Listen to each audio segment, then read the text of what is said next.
There are 5 skill sets that virtually every top tier producer I know has that most amateur producers either don't have or they're not quite there yet in terms of that overall skill set to get them to that next level. And not a single one of these has anything to do with plugins or gear or mixing or really anything on the technological side. The reality is that most top tier producers have certain skill sets at a very high level that make a huge difference, and they're not super sexy. It's not going to make for a super clickbaity YouTube video title, but if you don't have these skill sets, then you're going to have a very hard time producing music at a super high level. Number 1 is that professional producers know how to get killer performances. And I know this is one of those things that so many people think is really obvious, like of course get good performances, that's important. But I've also listened to well over 1,000 productions from amateur producers, and I can tell you that over and over and over again, the vast majority of amateur producers are simply not giving enough attention to detail when it comes to the performances. And this is performances on every single thing, everything from the vocal performance to guitars, drums, strings, whatever it is that you're working with. If you're not getting killer performances,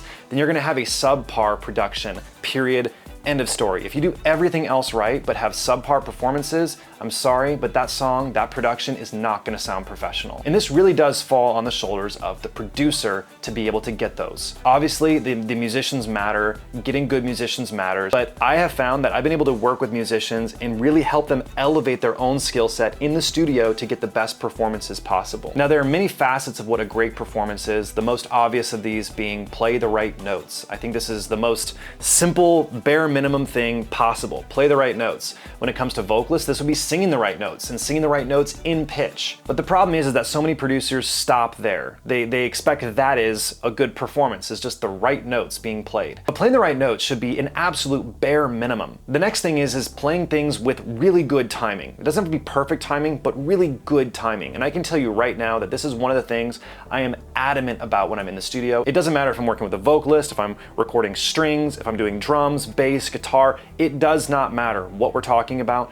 Rhythm is essential. If I'm noticing, hey, we're coming behind here or rushing here, I'm gonna stop the session and we're gonna go back and we're gonna do it again until we get it right. Too many producers have this attitude, this mentality, we can fix that with Melodyne later, or I can just nudge it over a little bit later. And yes, you can do both of those things, but both of those things cannot be a band-aid. If your whole mentality is I can fix that later, you're not doing your job right. And I can tell you, top tier producers don't act that way. They get it right from the start. And the third aspect of getting a really great performance is the expression of that performance. If you're not paying very close attention to detail on the dynamics, the expression, how something is being sung, is it breathy or is it really aggressive on the vocals? For example, I have one song I'm doing right now, a version of O Come, O Come Emmanuel, where I've worked very closely with the singer to make sure that we're getting a very breathy and airy vocal. And this is what we're aiming for on this song. O come,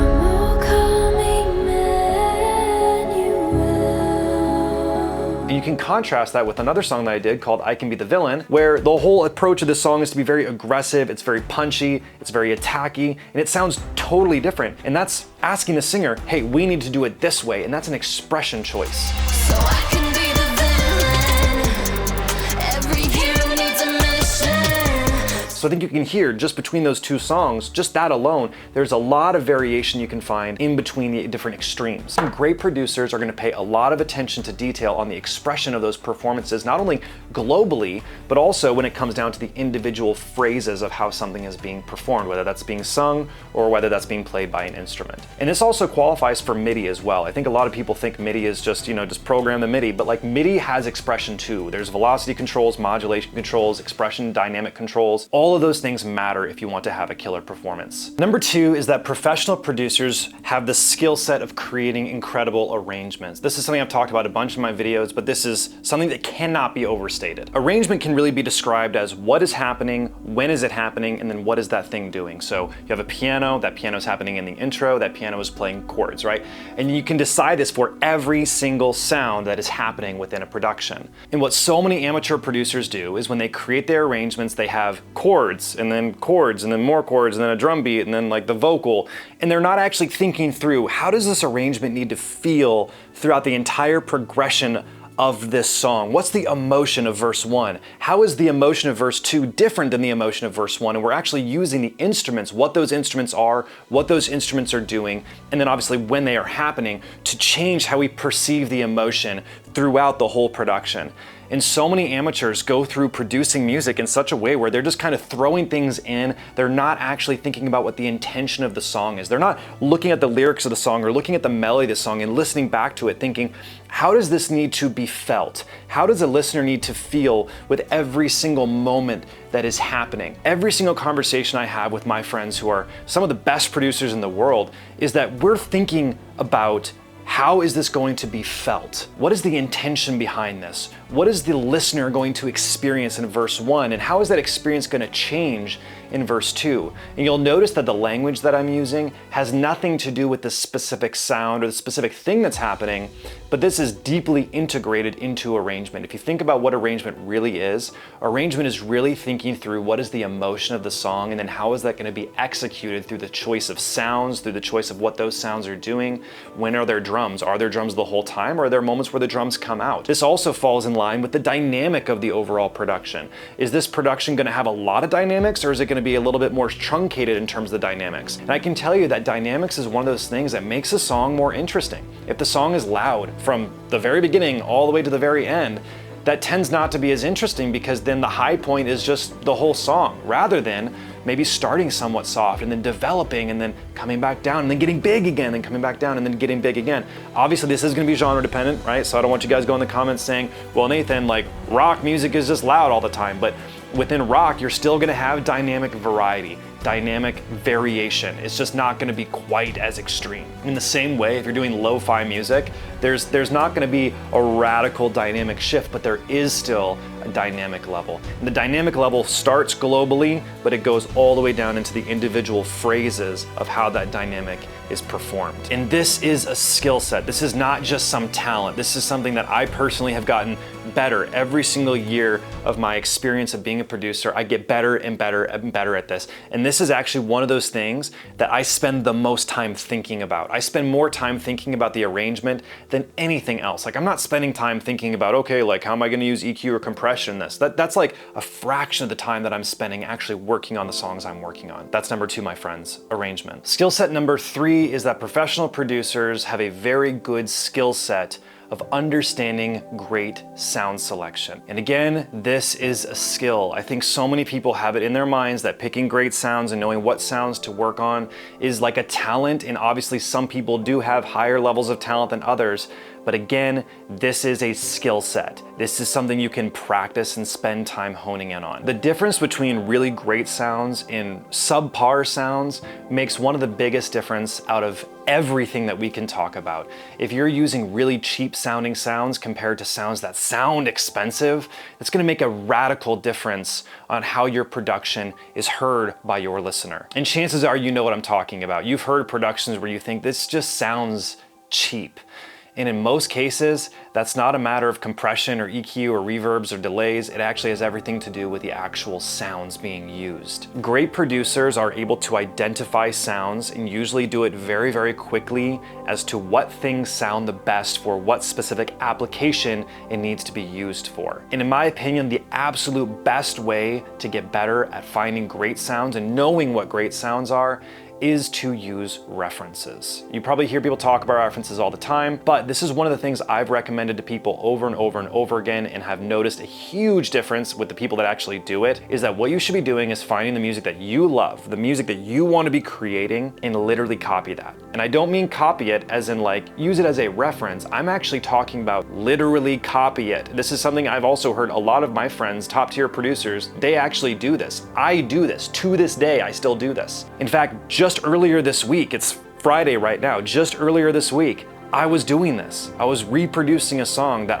I'm thinking, man, there's some really cool things happening in here, and what's the DNA of this? Why does this sound so good? And what I did is I actually pulled it up on Spotify, and I've got Logic open right next door to it, and I'm literally going through, okay, what's the tempo, what's the key, what's the chord progression, and I will copy it exactly to see if I can make a production that sounds exactly the same. And obviously, do not publish this. This is copyrighted material, obviously. This is entirely for learning purposes. And I can tell you right now, if you want to get better at guitar tones, for example, if you want to get better at knowing how to have really good sounding strings or really good sounding vocals or really good sounding anything, drums is another great example. And drums is actually one of the biggest things I think amateur producers don't have a good enough understanding of what sounds good with drums. You need to go find the records that you love and you need to directly copy them. If you have the choice right now between producing 10 of your own songs without doing this versus just reproducing 10 songs that you love, I can tell you right now, you are going to learn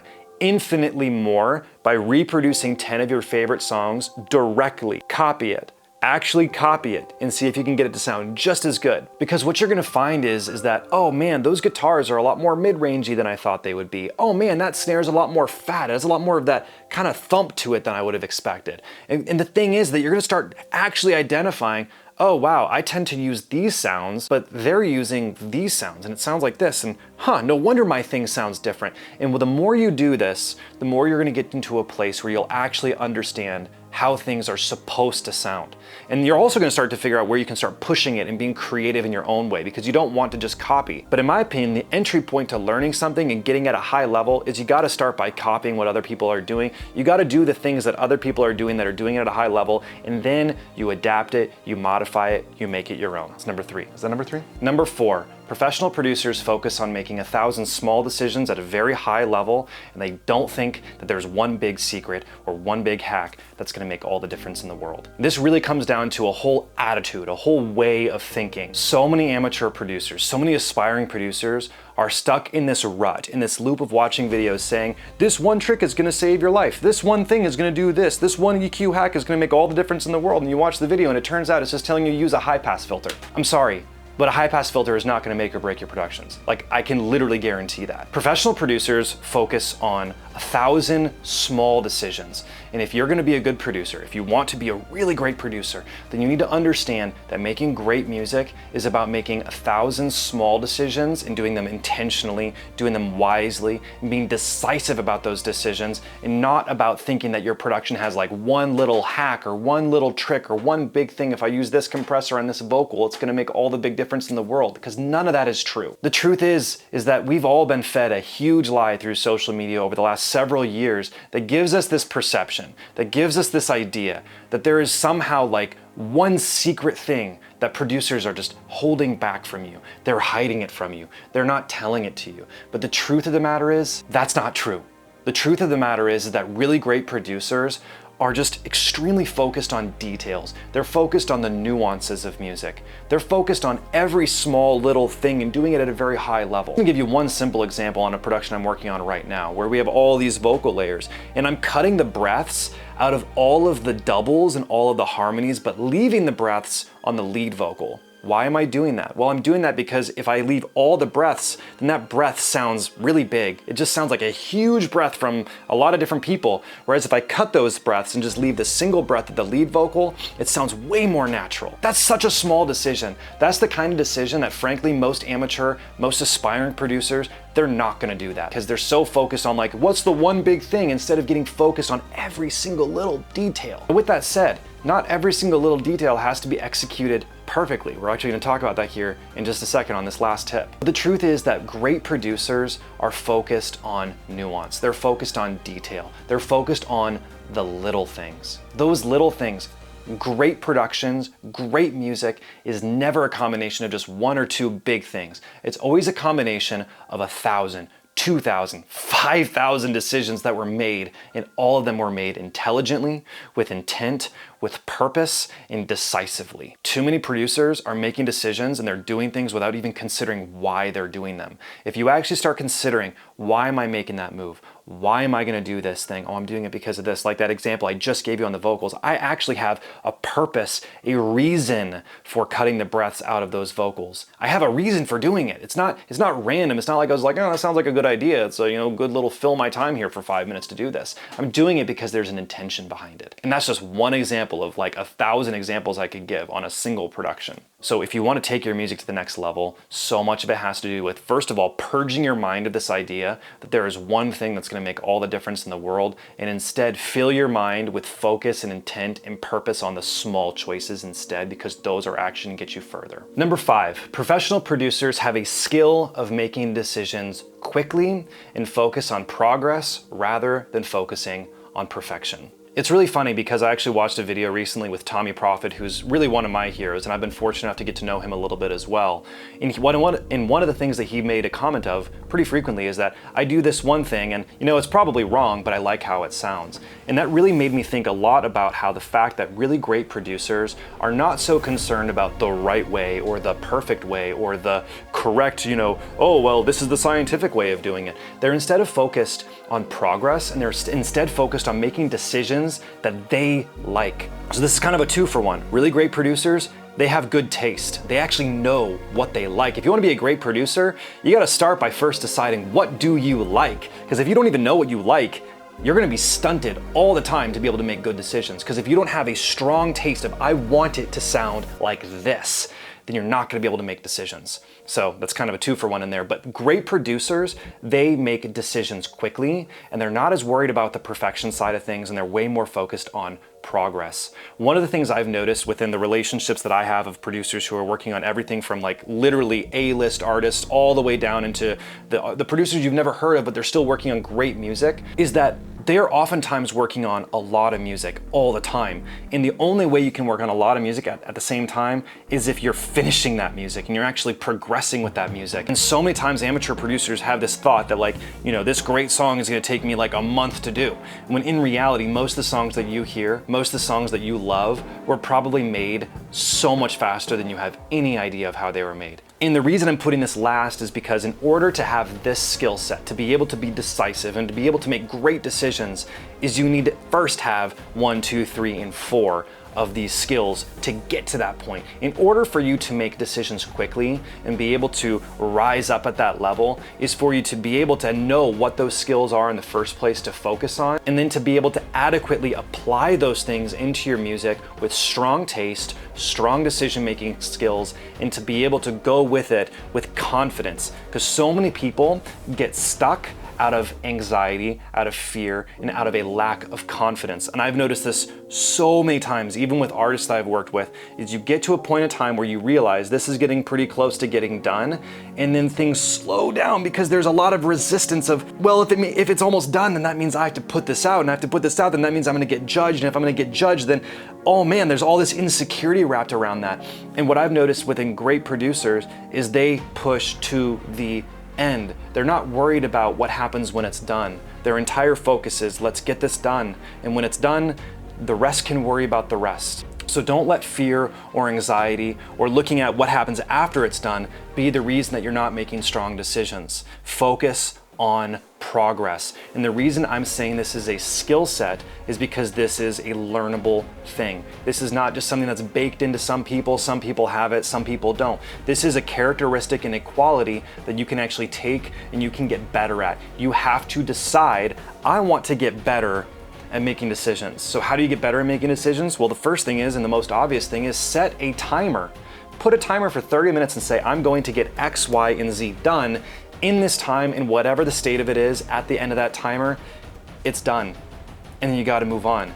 And if you're aspiring to be a producer, or if you're not quite at a level that you feel you're competent enough yet, you need to realize that the first probably 100 songs you make, they're probably not going to sound professional. So none of what I'm saying throughout this video is do this one thing, right? And then all of a sudden, if you just get good at this skill set, hey-oh, like all of a sudden you're just like at a professional level. It's like I said in this last one, it's not just one decision. It's not one thing. It's not one of these skills. It's 1,000 things that you have to put together and piece together. None of this is to be a discouragement to you. Instead, what I'm hoping is you can take this and you can start looking at your music through the lens that I've kind of prescribed here in this video, this mentality of how you're thinking about music in this video, and stop getting wrapped up into the things that frankly don't matter. Your focus should be making better music and then applying these skill sets that we've talked about in this video to try to incrementally get better, because this takes time. Give yourself time, give yourself a break. Comment down below which of these tips was most helpful for you moving forward.